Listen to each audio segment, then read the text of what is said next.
Sir, आज मैं इस सदन में ये मांग रखता हूं कि जैसे इंडियन वोटर के पास राइट टू इलेक्ट है, वैसे ही राइट टू रिकॉल भी होना चाहिए। अगर देश का मतदाता अपने नेताओं को हायर कर सकता है तो वो नेताओं को फायर करने की शक्ति भी उसे मिलनी चाहिए।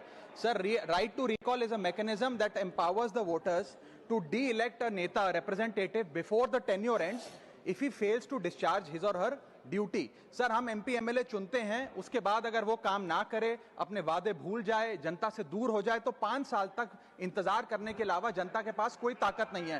कोई इंटरिम प्रोविजन नहीं, कोई अकाउंटेबिलिटी नहीं, कोई परफॉर्मेंस रिव्यू नहीं, कोई करेक्टिव ऑप्शन नहीं। चुनाव से पहले नेता जनता के पीछे और चुनाव के बाद जनता नेता के पीछे।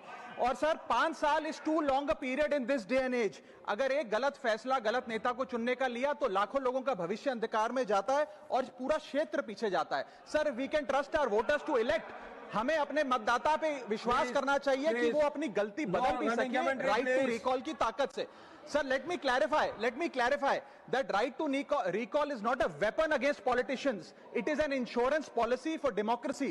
और भारत के संविधान में जब आप राष्ट्रपति को इंपीच कर सकते हैं टेन्योर के दौरान, उपराष्ट्रपति को हटाने का प्रावधान है, जजों को इंपीच करने के लिए प्रोसेस लेट डाउन है, यहां तक कि रूलिंग गवर्नमेंट के खिलाफ नो कॉन्फिडेंस मोशन लाकर आप सरकार बर्खास्त कर सकते हैं। तो एमपी एमएलए अगर आपका नॉन परफॉर्मिंग है तो उसको हटाने के लिए क्यों नहीं राइट टू रिकॉल मतदाता को देना चाहिए।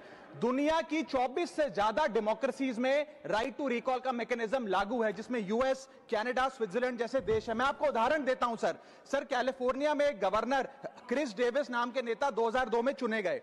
उनके कार्यकाल में मैसिव पावर कट हुए, एनर्जी क्राइसिस हुआ, बजट की मिसमैनेजमेंट और गन शूटिंग की वारदातें हुई। उसके चलते 1.3 मिलियन कंस्टिट्यूएंट्स ने एक पिटीशन साइन करके दी कि इन्हें रिकॉल किया जाए। वहां के चुनाव आयोग ने रिकॉल वोट कराया 7 अक्टूबर 2003 को और 55% मतदाताओं ने वोट किया कि इस नेता को बर्खास्त किया जाए। ग्रे डेविस को हटाया गया और आर्नल्ड श्वार्ज़नेगर को वहां पे गवर्नर बनाया गया। सर, मैं बता दूं कि हिंदुस्तान में भी इसका प्रेसिडेंट है।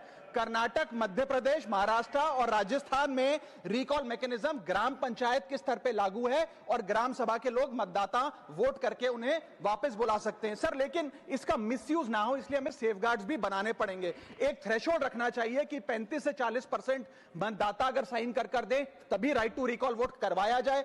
नेता को 18 महीने के लिए परफॉर्मेंस पीरियड देना चाहिए, कूलिंग ऑफ पीरियड, जिसमें उसे ना हटाया जाए। स्पेसिफिक ग्राउंड्स फॉर रिमूवल होने चाहिए ताकि फ्रिवलेस ग्राउंड्स ना हो और रिकॉल कम से कम 50% वोटों के बाद हो। ऐसा होगा तो पार्टियां भी ऐसे लोगों को टिकटें देंगी जो परफॉर्मर्स हो, ना कि नॉन परफॉर्मिंग एसेट, और भारत की डेमोक्रेसी मैच्योर होगी, सिटीजन एम्पावरमेंट बढ़ेगा and recall will give the voter the power to fix that right now.